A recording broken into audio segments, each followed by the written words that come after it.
Video को शुरू करने से पहले बताना चाहूंगा कि अगर आप एयरफोर्स की नवंबर एग्जाम के लिए तैयारी कर रहे हैं तो परीक्षा ऐप पर air force November exam special test series launch कर दी गई है। इसमें काफी सारे अच्छे एक्सपर्ट्स का सहारा लिया गया है, उनके थ्रू इस सीरीज को लॉन्च करा गया है और इसमें आपको काफी अच्छे क्वेश्चंस देखने को मिलेंगे। इस सीरीज को अगर आप लेना चाहते हैं तो डिस्क्रिप्शन में दिए गए लिंक के थ्रू इंस्टॉल करना है ऐप को। उसके बाद डिफेंस सेक्शन में जाकर सिलेक्ट करने के बाद जब आप लेना तो उस टाइम आपको 279 रुपए दिखेगा कि 279 रुपए का ये टेस्ट है, लेकिन जैसे ही आप ये कोड डालोगे AB Study 50 तो आपको 50% का डिस्काउंट मिलेगा और सिर्फ 140 रुपीज ही पे करने होंगे। 140 रुपीज में आपको 40 प्रैक्टिस सेट्स मिल जाएंगे। उसके बाद देखो क्या करना है, आपको उसका स्क्रीनशॉट ले लेना कि मैंने ले लिया है एंड देन आप मुझे डिस्क्रिप्शन में दिए गए व्हाट्सएप नंबर पर व्हाट्सएप करना और वो वाला स्क्रीनशॉट मुझे शेयर करना, साथ में लिख देना कि आपने किसके लिए लिया है और उसके बाद मैं आप लोगों को 20 ऑफलाइन प्रैक्टिस सेट्स दूंगा जो कि बिल्कुल फ्री होंगे। वो चाहे एक्स ग्रुप की तैयारी आप कर रहे हैं, वाई ग्रुप के लिए कर रहे हैं या फिर एक्स वाई बोथ के लिए कर रहे हैं, सब में लागू होगी। तो टोटल आपको 60 प्रैक्टिस सेट्स मिल जाएंगे सिर्फ 140 रुपीज में। कैसे हो? आई होप कि आप सब लोग ठीक होंगे। मैं हूं अभिषेक और आप देखना शुरू कर चुके हैं study with Abhishek. First question, find the one which best express the meaning of the given word, यानी कि इसका सिनोनियम्स हमें बताना है। लिटरल है, लिटरल का सिनोनियम्स क्या हो जाएगा? ऑप्शन 4 आपके सामने है। इसका करेक्ट जवाब जो हो जाएगा वो हो जाएगा ऑप्शन नंबर ए, यानी verbatim.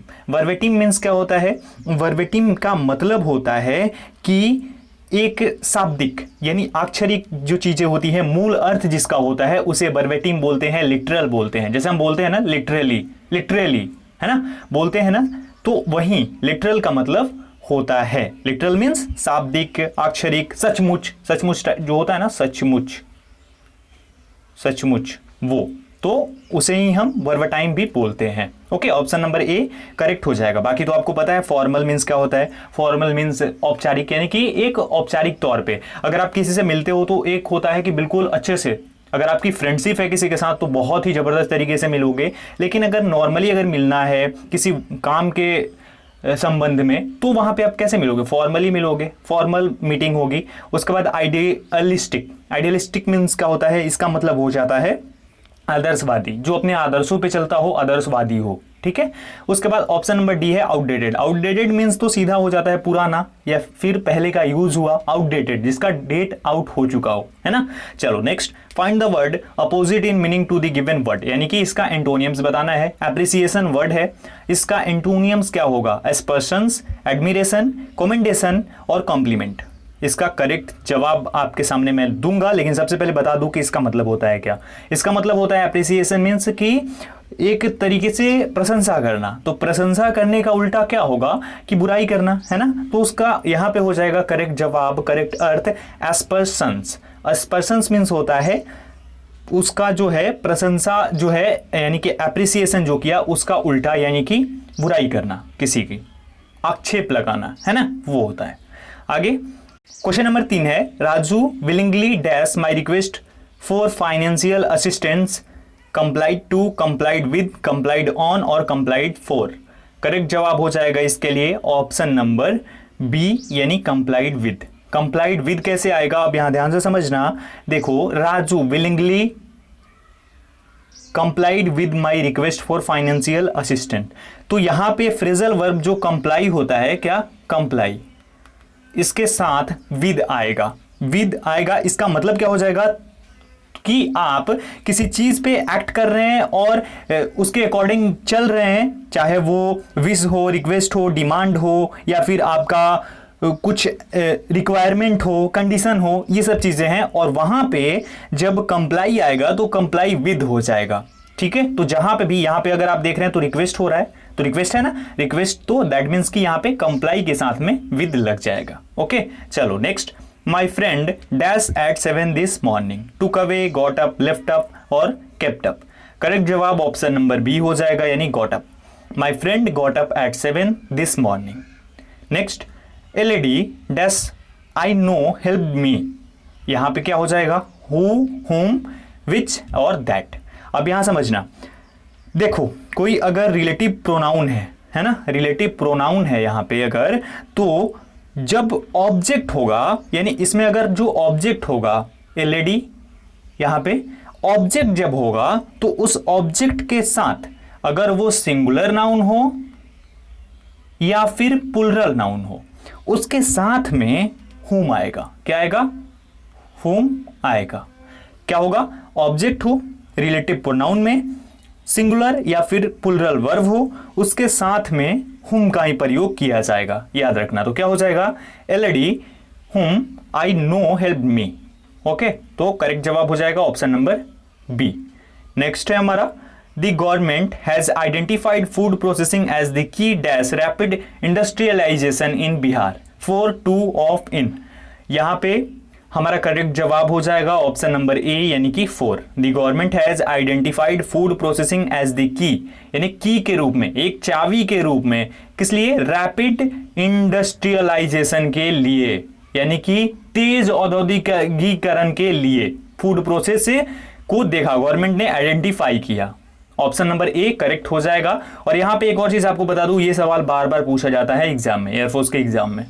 Next, Rajan was so tired dash he could not walk as then that still. Correct जवाब ऑप्शन नंबर सी हो जाएगा, यानी कि दैट। ये जो है, ये Rajan was so tired that he could not walk, यानी कि ये रिमूव टू में है, तो यहां पे हम इसे निकाल सकते हैं, इस तरीके से बना सकते हैं। Rajan was so tired that he could not walk, correct जवाब हो जाएगा हमारा। Next, Mohan's eyes reflect a hope. अब उसके बाद क्या है भाई, इधर देख लेते हैं। For a better future in Microsoft. क्या है? Mohan's eyes reflect a hope for a better future in Microsoft. ये हमारा सेंटेंस है फुल। अब इसमें देखो गलती कहां है, यहां पे देखो मोहन, मोहन इज यहां पे है, लेकिन होगा क्या? मोहन्स। मोहन्स अगर होता, Mohan's eyes reflect a hope, तो यहां पे बिल्कुल सही होता। लेकिन जहां पे Mohan is eyes reflect a hope, तो यहां पे रिफ्लेक्ट की जगह रिफ्लेक्टेड हो जाएगा। क्या हो जाएगा? Reflected, reflected a hope. तो गलती कहां है? रिफ्लेक्ट में, यानी कि बी में। तो B. He went to Mumbai with a view to secure a job, no error. अब यहां पे गलती कहां पे है? देखो, ही वेंट टू मुंबई, ठीक है, यहां विद अ व्यू, एक लक्ष्य के साथ, और प्लानिंग कर रहा है वो जाने के लिए, एक जॉब को हासिल करने के लिए। तो यहां पे जहां प्लानिंग कर रहा है, तो वो जो है एक व्यू पॉइंट हो गया ना, विद अ व्यू। जहां भी विद अ व्यू दिखेगा तो वहां पे समझ लेना कि टू डूइंग समथिंग, यानी कि अगर वो कोई व्यू रखता है तो वो टू डूइंग समथिंग। ये चीज याद रखना, ये बहुत इंपॉर्टेंट है।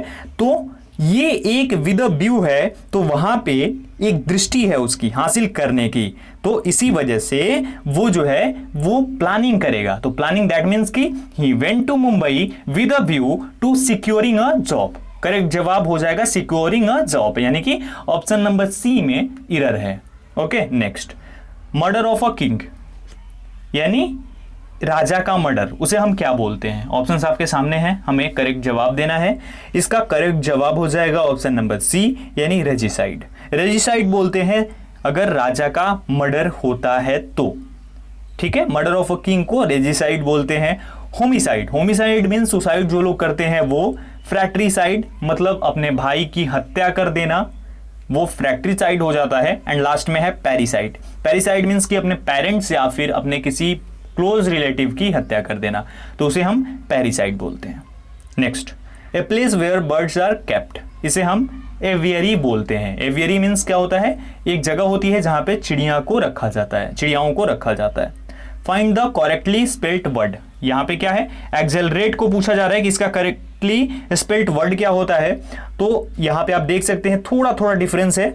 एक्सेलरेट ये वाला तो होगा नहीं, एक्सेलरेट यहां पे सब कुछ सही है, लेकिन अगर आप याद करोगे एक्सेलरेट में आपको एल के बाद एम नजर आएगा, यानी कि EXHILARATE,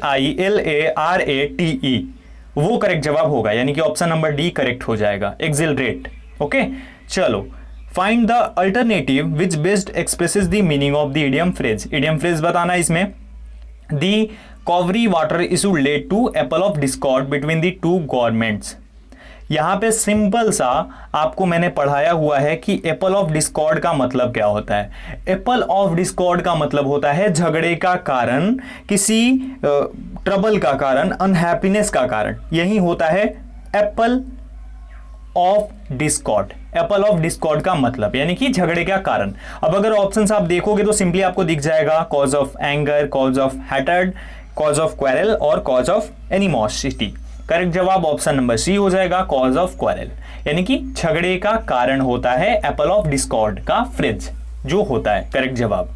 change the voice, who give you permission to enter. यहां पे ऑप्शंस आपके सामने हैं। अब इसका करेक्ट जवाब आप क्या दोगे, थोड़ा सा सोच लो। पहला है by whom are you given permission to enter, by whom was you given permission to enter, by whom you were given permission to enter, by whom given you permission to enter. तो यहाँ पे सबसे पहले तो इसे हम निकाल देंगे, ये तो होगा नहीं। Bye whom given you permission नहीं होगा ना। By whom you were given permission to enter, ये यहाँ पे who give you permission to enter. तो यहाँ पे जो हमारा करेक्ट जवाब हो जाएगा वो हो जाएगा ऑप्शन नंबर ए, यानी कि by whom were you, by whom were you given permission to enter. यानी आप थोड़ा थोड़ा देखो, इसमें सही सेंटेंस देख रहे हो, bye whom was you, you के साथ कभी वाज नहीं आएगा, है ना, पहला खत्म हो गया। बाय हुम यू वेयर, यानी अगर यहाँ पे बाय ह्यूम लग गया तो यहाँ पे ह्यूम के बाद ही जो वेयर होगा, वाज होगा, जो भी होगा आएगा, तो यहाँ पे ये भी गलत हो गया। उसके बाद by whom given you permission to enter, ये सवाल का बिल्कुल भी गलत उत्तर है, गिवन आएगा ही नहीं। तो हमारा करेक्ट जवाब ऑप्शन नंबर ए हो जाएगा। विदाउट वेयर कहाँ से गिवन आप ला देंगे, है ना, तो यहाँ पे करेक्ट जवाब हो जाएगा। वर्स और नरेशन आप इजीली क्रैक कर लोगे, निकाल लोगे। He said Alice, I am undone. Options है he said that it was his undoing, he exclaimed pathetically that he was undone, he stated that he was undone, he cried that he was being undone।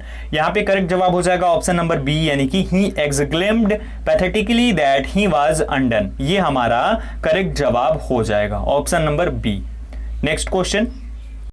Next अब ये passage है, passage को आप पढ़ लेना ध्यान से, मैंने पढ़ लिया है, आप एक बार अच्छे से पढ़ लेना और उसके बाद जवाब देने की कोशिश करना। यहाँ पे पूरा पैसेज मैंने आपको दिखा दिया है, थोड़ा थोड़ा करके पढ़ लेना। अब यहाँ पे आंसर देखिए, which of the following is the best title for the passage. मेरा तो मन है कि मैं ना करवाऊं, इसका आंसर ना दूं, लेकिन फिर भी करवा देता हूं। आप खुद से चेक कर लेना, पहले पढ़ लेना, उसके बाद जवाब देने की कोशिश करना, एंड देन जो भी हो। देखो यहाँ पे तीनों आंसर भी आपको दिखा देता हूँ, यहाँ से देख लो। चलो अब एक एक करके इसका जवाब जान लो।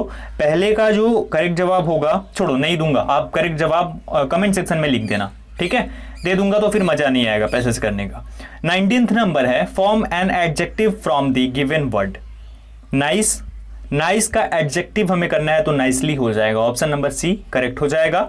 और यहाँ पे नेक्स्ट है, give the plural of the given word. Goose है, यानी बतख जो होता है, गूज का गीज हो जाएगा, ऑप्शन नंबर सी करेक्ट हो जाएगा। गीज, गीज करेक्ट जवाब हो जाएगा, ऑप्शन नंबर सी। तो ये 20 क्वेश्चंस थे आज के हमारे। आई होप कि आपको वीडियो पसंद आया होगा। वीडियो अगर आपको अच्छा लगा तो वीडियो को लाइक कर देना, शेयर करना अपने दोस्तों के साथ, और चैनल पर नए हो तो चैनल को सब्सक्राइब कर देना। इस वीडियो में इतना ही, मिलता हूं एक और वीडियो के साथ। Thank you so much.